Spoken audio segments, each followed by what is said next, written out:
घर वापसी और एक नया सवेरा। अस्पताल से घर तक का सफर आज पहले से कहीं ज्यादा खूबसूरत था। कार में हल्की सी म्यूजिक बज रही थी और समीर ने पूरे रास्ते अवंतिका का हाथ अपने हाथों में थामे रखा था। उसकी आंखों से खुशी के आंसू थमने का नाम नहीं ले रहे थे।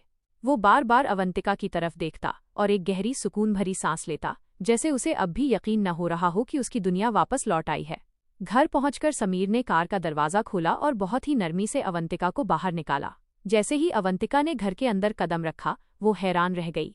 पूरा घर बहुत ही सलीके से सजाया गया था, लेकिन किसी पार्टी की तरह नहीं, बल्कि अवंतिका के आराम को ध्यान में रखकर। जमीन पर नर्म कालीन बिछे थे ताकि उसके पैरों में दर्द ना हो। सीढ़ियों के पास रबर के मैट लगे थे और पूरे घर में लैवेंडर की एक भीनी भीनी सुकून देने वाली महक थी। ये सब तुमने किया?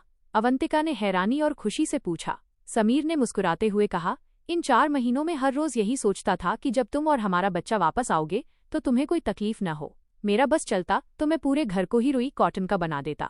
अवंतिका मुस्कुरा दी। समीर के इस प्यार और फिक्र ने उसके दिल के बचे खुचे हर घाव को भर दिया था। प्यार, फिक्र और वो मीठी रातें दिन पंख लगाकर उड़ने लगे। समीर अब सिर्फ एक पति नहीं, बल्कि एक परछाई की तरह अवंतिका के साथ रहता था। उसकी सुबह अवंतिका के लिए जूस बनाने से शुरू होती और रात अवंतिका के सूजे हुए पैरों की मालिश करने पर खत्म होती। आधी रात को जब भी अवंतिका को किसी चीज की क्रेविंग होती, चाहे वो रात के 2 बजे आइसक्रीम हो या खट्टे गोलगप्पे, समीर बिना एक भी सिलवट माथे पर लाए खुशी खुशी ले आता। एक रात अवंतिका सो रही थी, तभी उसने महसूस किया कि समीर जाग रहा है। उसने आंखें खोली तो देखा कि कमरे में हल्की नीली रोशनी है और समीर अपना सिर अवंतिका के पेट के पास रखकर बेहद धीमी आवाज में कुछ फुसफुसा रहा है। तुम क्या कर रहे हो समीर? अवंतिका ने नींद भरी मखमली आवाज में पूछा। समीर ने मुस्कुराकर कहा, मैं अपने चैंपियन से बातें कर रहा हूँ। मैं इसे बता रहा था कि इसकी मम्मा दुनिया की सबसे स्ट्रॉन्ग और प्यारी मम्मा है और इसे मम्मा को बिल्कुल भी परेशान नहीं करना है। अवंतिका का दिल इस मासूमियत पर भर आया। उसने समीर के बालों में हाथ फेरते हुए कहा, और उसे ये भी बता दो कि उसके पापा दुनिया के सबसे अच्छे पापा बनने वाले हैं। समीर ने अवंतिका के माथे को चूमा और उसे अपनी बाहों में सुरक्षित महसूस कराते हुए सुला दिया। जिंदगी का सबसे खूबसूरत पल वक्त अपनी रफ्तार से गुजरा और वो दिन भी आ गया जिसका उन्हें बेसब्री से इंतजार था। अस्पताल के लेबर रूम के बाहर समीर ऐसे चक्कर काट रहा था जैसे उसकी अपनी सांसें अटकी हुई हों। हर गुजरता हुआ पल उसे एक सदी जैसा लग रहा था। तभी अंदर से एक बच्चे के रोने की तेज और मीठी आवाज गूंजी।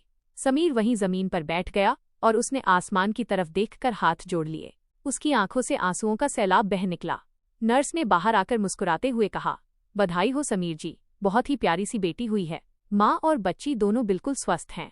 जब समीर कमरे में गया तो अवंतिका थकी हुई थी, लेकिन उसके चेहरे पर दुनिया भर का सुकून था।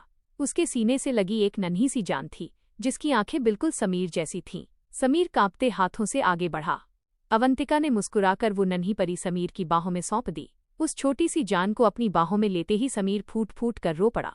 ये आंसू उस 1% के चमत्कार के थे, उस प्यार के थे जिसने हर नफरत और शक को हरा दिया था। थैंक यू अवंतिका, मुझे मेरी जिंदगी, मेरी दुनिया और ये फरिश्ता देने के लिए, समीर ने नन्ही बच्ची के माथे को चूमते हुए कहा। अवंतिका ने समीर का हाथ थाम लिया। कमरा अब सिर्फ एक अस्पताल का कमरा नहीं था, बल्कि प्यार, विश्वास और एक नई जिंदगी का सबसे खूबसूरत मंदिर बन गया था। शक के तूफानों से गुजरकर उनके प्यार की नाव अब एक ऐसे सुकून भरे किनारे पर पहुंच गई थी, जहां से अब सिर्फ खुशियों का सफर बाकी था। और इस तरह एक खूबसूरत और मुकम्मल परिवार के साथ उनकी कहानी ने एक बहुत ही प्यारे और मीठे सवेरे में कदम रखा।